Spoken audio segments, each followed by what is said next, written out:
Bonjour, je suis ravie de vous retrouver aujourd'hui pour un nouveau tuto make-up.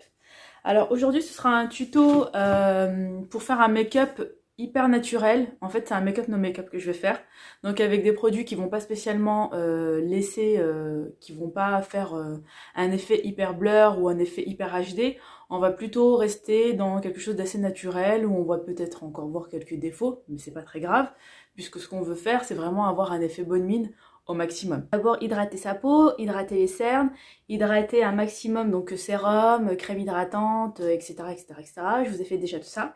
Et ensuite, on va commencer les produits cosmétiques pour le teint. Alors, un make-up no make-up, c'est d'abord le teint. Et ensuite, on peut ajouter des petites choses. La définition du no make-up est différente pour chacun, d'accord? Mais là, on va faire vraiment quelque chose. En fait, je vais vous donner différentes techniques. Je vais pas vous donner qu'une technique pour un modèle spécifique, d'accord? Ça peut être aussi pour les hommes. Donc pour les hommes, il y aura des techniques de contouring qui sera différentes. Pour les femmes aussi, donc tout dépend aussi de son visage et de ce qu'on souhaite, d'accord? Donc là, je vais commencer avec le Double Wear d'Estée Lauder. Donc le concealer avec le soin, vu que je l'ai, et ben on va le mettre, hein.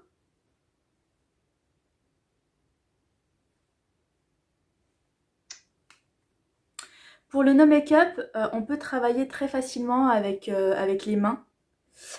Parce qu'on veut, comme je vous l'ai dit, quelque chose de naturel. Donc on peut vraiment travailler avec les mains pour ce genre de make-up là. Ensuite, je vais utiliser le côté teint. Alors pourquoi j'utilise ce produit là? Parce qu'il donne vraiment un effet naturel. On n'a pas énormément de couvrance, donc ça peut être sympa pour ce genre de maquillage. Voilà. Et ensuite, je tapote comme ça avec les mains pour diffuser la matière.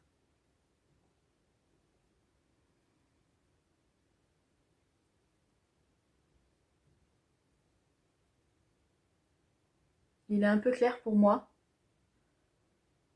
on le voit bien, mais c'est pas très grave.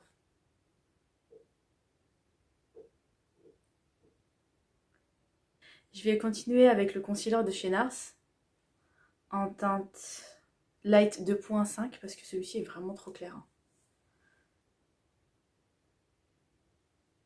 On voit vraiment la différence, donc je vais vraiment continuer avec celui-ci. Celui-ci va vraiment être plus sympa pour moi. Pour un make-up no make-up, enfin ça sert à rien non plus de mettre des choses trop claires parce que ce qu'on recherche c'est vraiment de retirer les... Ce qu'on recherche c'est vraiment de cacher les défauts et pas spécialement de donner de la lumière à un maximum ou ce genre de choses. Là c'est trop clair, c'est pas joli quoi. On voit que c'est fake.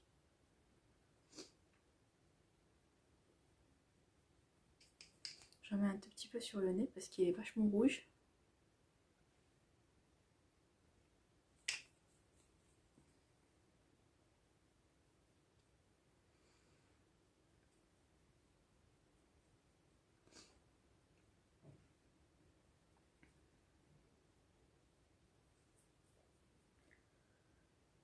Travailler qu'avec des crèmes pour ce make-up là et on va poudrer à la fin pour finaliser le teint. Mais c'est vraiment un teint qui est vraiment, on va essayer de le garder le plus naturel possible. Donc pour le contouring, je vais utiliser le stick, celui-ci. Je vais mettre là, un peu à ce niveau-là pour donner du relief. Je vais en mettre ici aussi pour affiner le nez.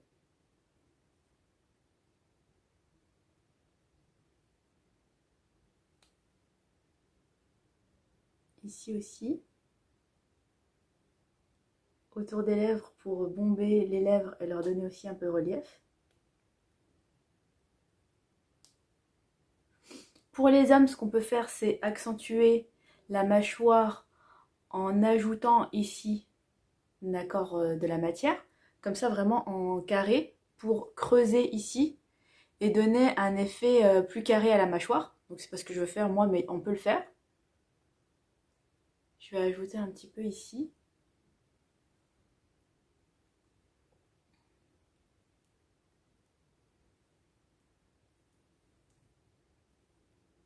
Voilà, là, moi, pour mon contouring, ce que je vais faire, c'est que ça, ici, ça me suffit, d'accord?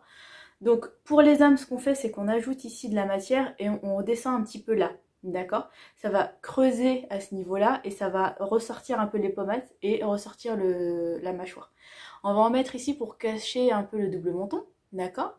On va rajouter ici si on veut justement donner un effet un peu plus ovale à son visage. C'est pas une obligation, d'accord? Tout dépend de votre visage. Moi, par exemple, étant donné que j'ai un visage qui est assez long, je peux en ajouter ici et là, d'accord? Pour arrondir un petit peu le visage. Ici, pour creuser un petit peu les joues, d'accord? Et puis le nez pour l'affiner. Pour estomper toutes ces matières-là, je vais prendre un pinceau un peu plus dense. Et je vais commencer donc à poil court et assez dense.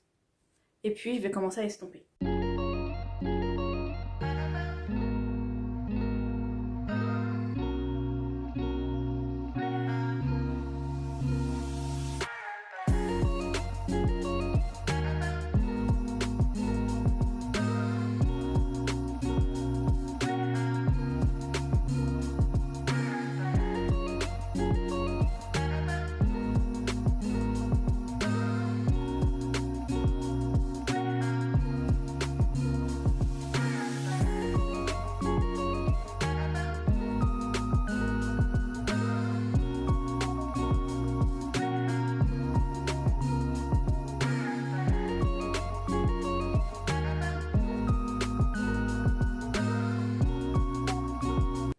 On n'est pas spécialement obligé de travailler avec le même pinceau toutes les zones. Ici, c'est une zone qui est assez précise, où on veut être précis, donc on peut travailler si on le souhaite avec un autre pinceau un peu plus petit, d'accord? Un pinceau par exemple comme celui-ci, donc plat et en même temps enfin, assez dense, moins dense que celui que j'ai, mais bon voilà. On peut travailler aussi avec ce genre de pinceau biseauté comme ça. Qui entre bien à ce niveau-là pour pouvoir travailler les matières, d'accord? Mais enfin, avec le travail que je veux faire, justement, je ne veux pas spécialement être précise et donner quand même un effet assez naturel, même si je travaille certaines zones. Eh bien, j'utilise en fait le même pinceau pour éviter d'utiliser 10 000 pinceaux, hein, aucun intérêt. Ensuite, je vais prendre un blush d'une couleur un peu rosé marronné pour travailler le teint. Donc c'est une gamme de chez H&M. Voilà, donc je le prends avec mon doigt et ensuite je le place où est-ce que j'ai envie de le travailler. Et je reprends le même pinceau et ensuite je le travaille et je le diffuse sur les zones.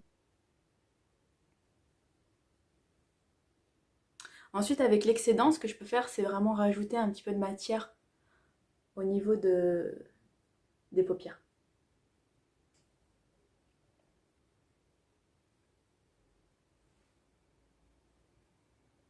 Alors avec l'excédent toujours, je rajoute un peu de matière au niveau du nez. Je trouve que c'est très joli en fait, cet effet-là.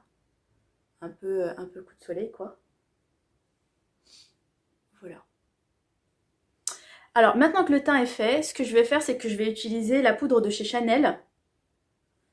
Alors c'est la poudre universelle, donc c'est la poudre libre, avec un fini naturel. Alors c'est pour ça que je la prends celle-ci, parce qu'elle a vraiment un effet naturel, que j'aime beaucoup.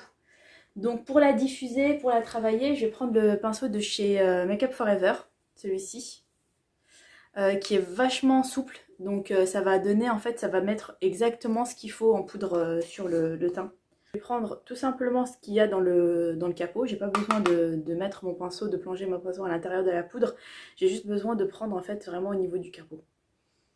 Voilà, alors l'excédent de matière, je le rajoute, je le mets au niveau des cernes parce que j'ai pas envie que ça bouge toute la journée. Ensuite, je mets encore de la poudre vraiment sur la zone T du visage parce que c'est là où on transpire le plus et on n'a pas envie que ça bouge non plus. Et ensuite, je mets la poudre partout où est-ce que j'ai travaillé mon teint.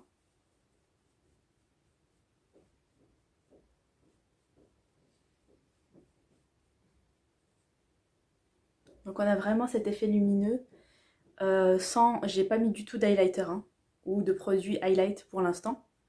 J'ai vraiment utilisé que des matières liquides comme vous avez vu ou des matières crème. Et ensuite cette poudre là qui donne un effet très lumineux, enfin pas du tout un effet lumineux mais un effet très naturel. Pour les sourcils je vais travailler en fait avec le crayon de chez NYX. Et je vais travailler mes sourcils et retirer en fait tous les trous que je peux avoir au niveau des sourcils.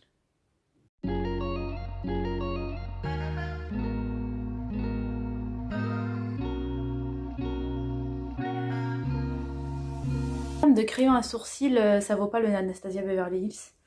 Donc je vais me reprendre de l'Anastasia, hein, parce que sincèrement là j'ai utilisé plusieurs produits à sourcils et le plus simple à trouver je pense c'est celui-ci. Celui de chez H&M était vachement bien aussi, ou le Catrice aussi était super bien. Mais NYX je trouve pas mon bonheur. Le X-Brow là de chez le Brow Artist X Expert de L'Oréal sans plus. Il y en a d'autres que j'ai testé aussi, ils sont pas extraordinaires, donc ouais je pense que le Anastasia c'est le meilleur.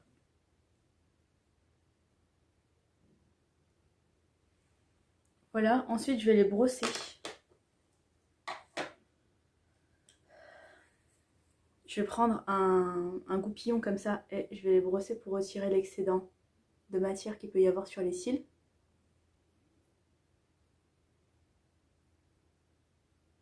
Vous voyez, le fait de ne pas avoir travaillé de matière spécialement en fait sur mes paupières, eh bien ça donne pas du tout d'effet de matière ou de blocage en fait au niveau de la paupière supérieure ou quoi que ce soit.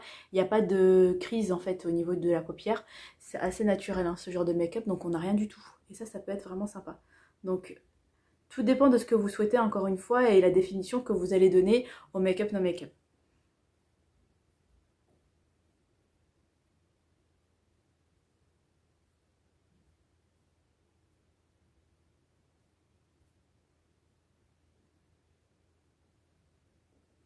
Donc là, pour le make-up no make-up, ce qui se passe, c'est qu'on peut rester comme ça. Déjà là, on a une jolie base, un joli teint qui est plutôt naturel et en même temps qui est frais. Et on peut s'arrêter là, d'accord? Ce que je vais faire, moi, c'est que je vais ajouter quand même un petit peu de couleur à mes lèvres. Et ce que je vais faire, c'est que je vais reprendre la teinte que j'ai mis au niveau des joues et je vais le poser juste un tout petit peu au niveau des lèvres.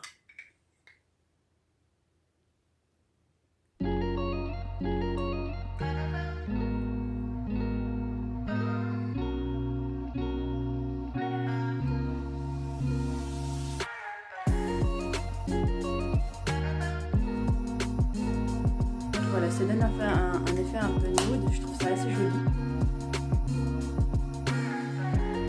Voilà pour le make-up, j'espère que ça vous aura plu. Je vous fais de gros bisous et je vous dis à très vite. Bye.